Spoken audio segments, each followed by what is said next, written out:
Bonjour, je m'appelle Stéphane de la clinique Santé Guénon. Aujourd'hui, je vais vous parler des principes ostéopathiques. Les trois grands principes ostéopathiques sont ceux de l'autorégulation, le rôle de l'artère et troisièmement, la structure et la fonction.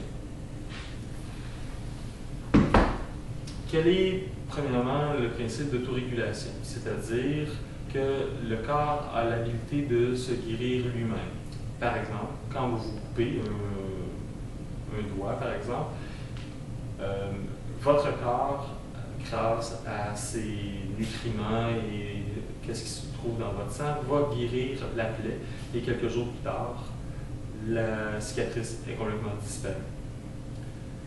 Donc, en ostéopathie, si on libère des blocages, par exemple, dans le bas du dos, suite à quelqu'un qui a mal dans le bas du dos, on libère des blocages dans la colonne vertébrale, le corps, par la suite, a l'habilité de se guérir lui-même complètement. Deuxième principe, l'artère. Le rôle de l'artère est important parce que dans les artères coule le sang. Le sang, qu'est-ce qu'on retrouve dans le sang? On retrouve de l'oxygène qui est apporté vers les cellules et ensuite le gaz carbonique et les déchets métaboliques sont ramenés vers les poumons, par exemple, pour être éliminés. Le dernier, la structure et la fonction.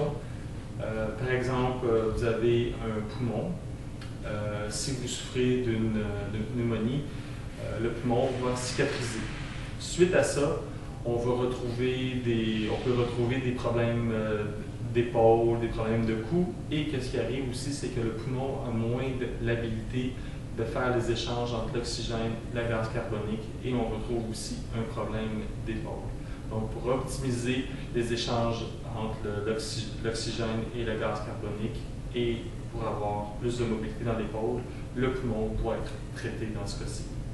Les trois principes ostéopathiques que j'ai parlé aujourd'hui sont l'autorégulation, le rôle de l'artère et la structure et la fonction qui sont interreliées.